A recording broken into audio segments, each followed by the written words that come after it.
Sri Manishankaraya. Manishankaraya.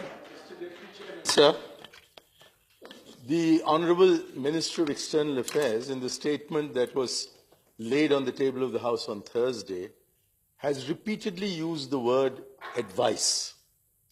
It is for the party who is advised to decide whether the advice tendered should or should not be taken.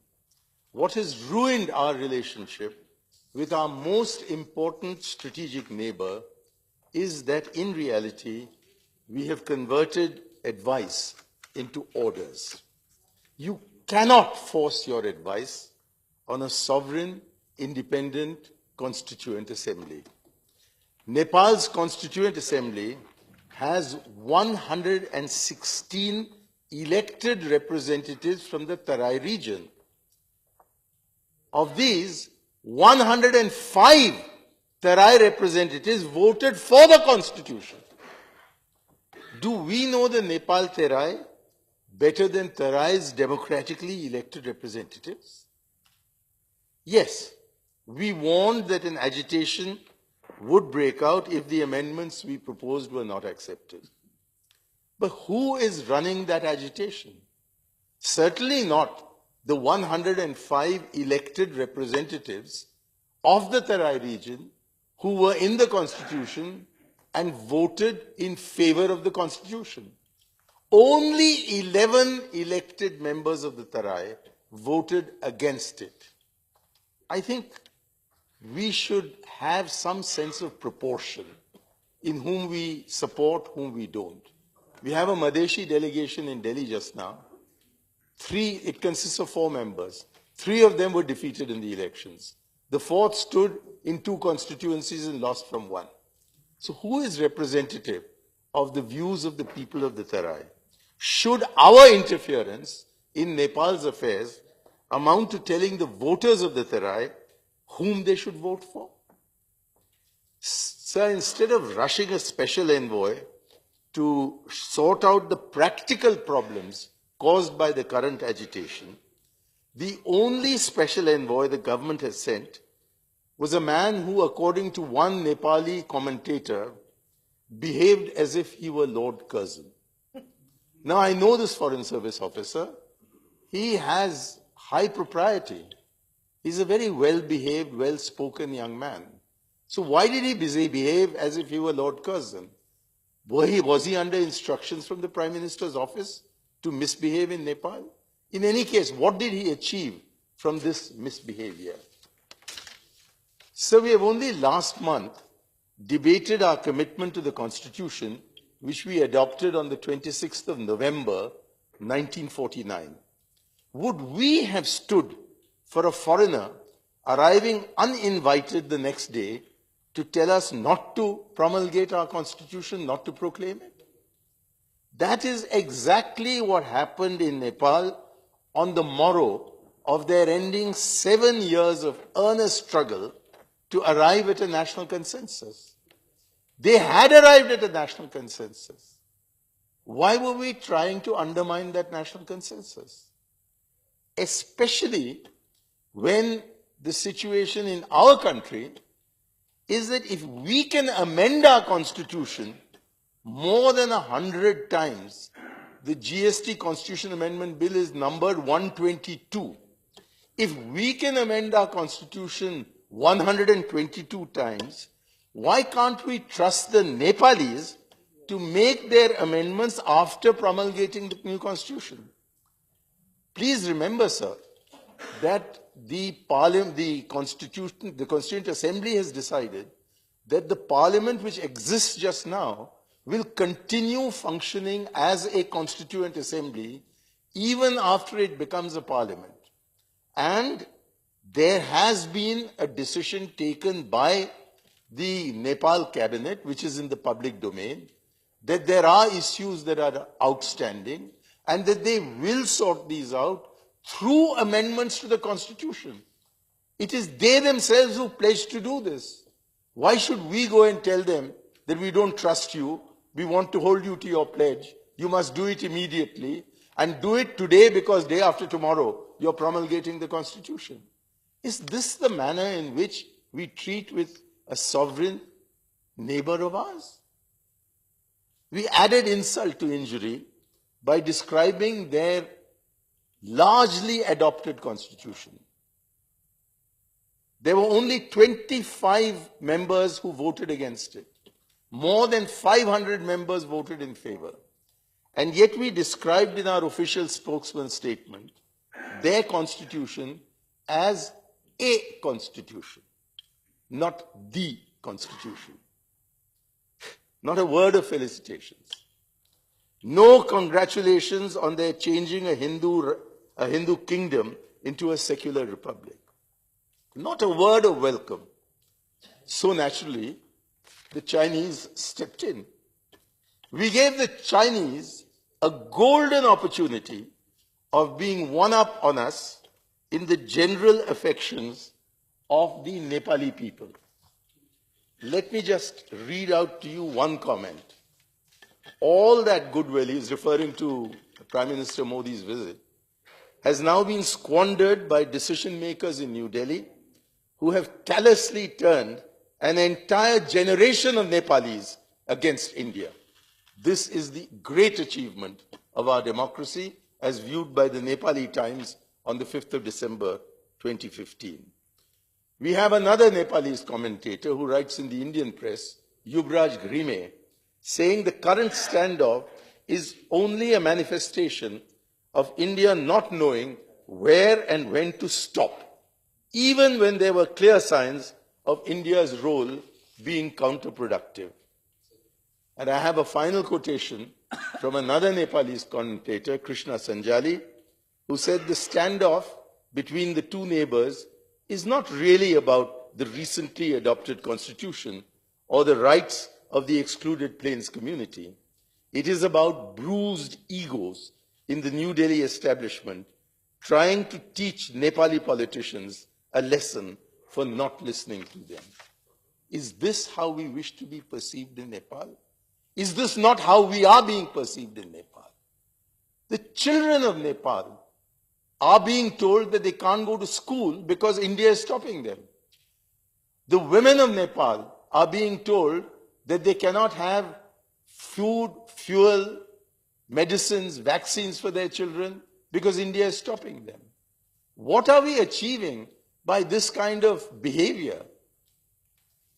I don't know. Nepal we have considered as our pasban. I'm quoting from Iqbal. The guardian who is protecting us from the north. And it is this pasban that we are humiliating in the manner in which we are doing. However noble might be your intentions, Madam Foreign Minister, I am afraid this is not the way to pursue them. I really find it impossible to imagine that this is your foreign policy. For when one reads your statement, a sweet reasonableness pouring like treacle out of it.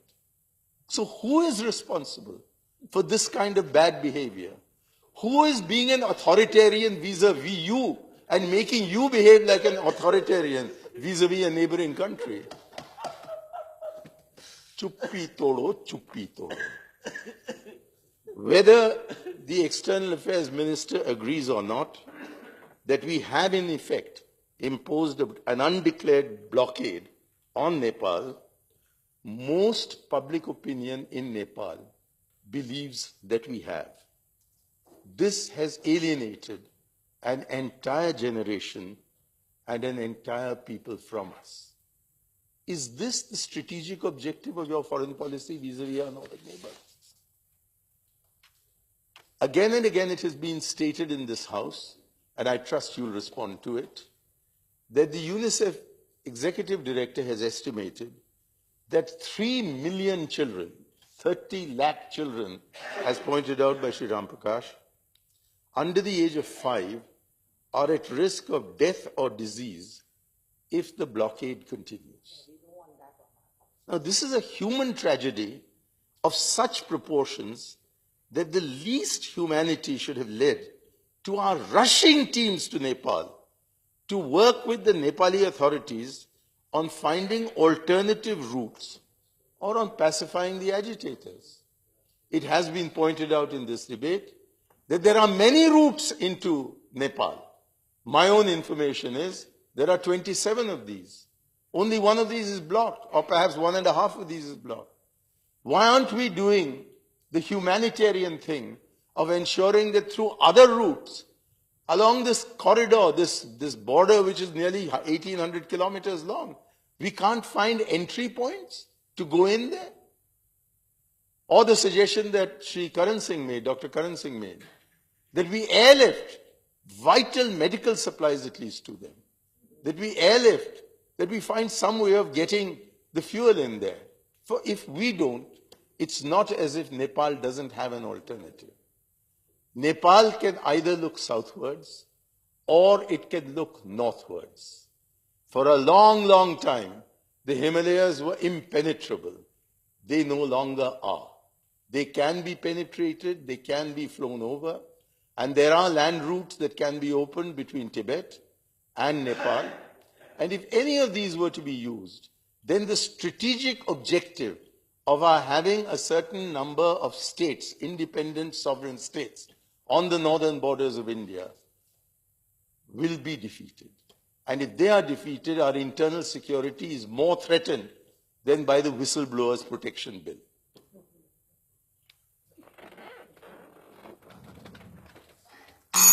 Are we siding with the agitators? 2 minutes, sir. Are we siding with the agitators?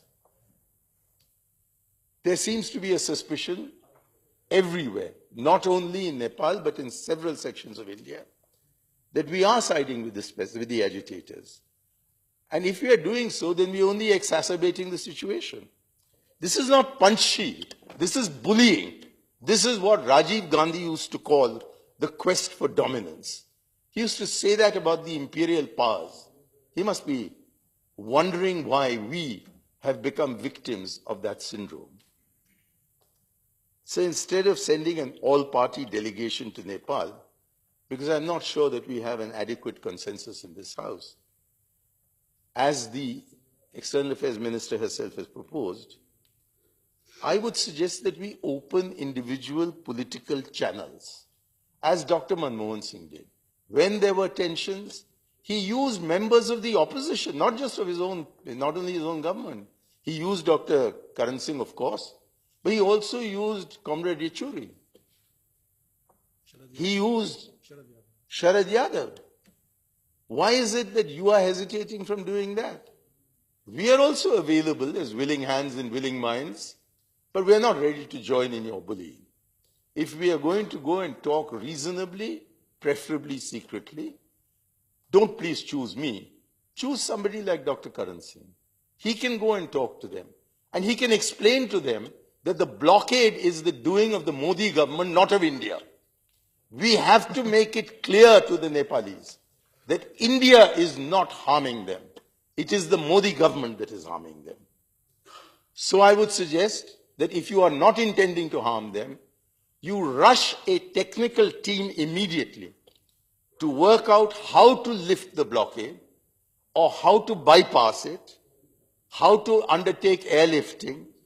There are at least 27 alternative routes available for reaching food, fuel, essential medicines and vaccines to our neighbor. Please don't create a situation in which clashes are provoked. Remember, there are 500,000, that is 5 lakh Madhesis living in Kathmandu and in that valley.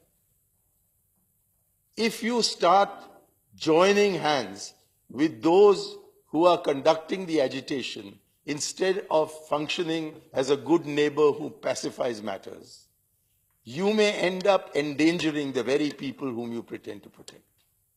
Please do not allow the situation in Nepal to become as it became in Sri Lanka in 1984.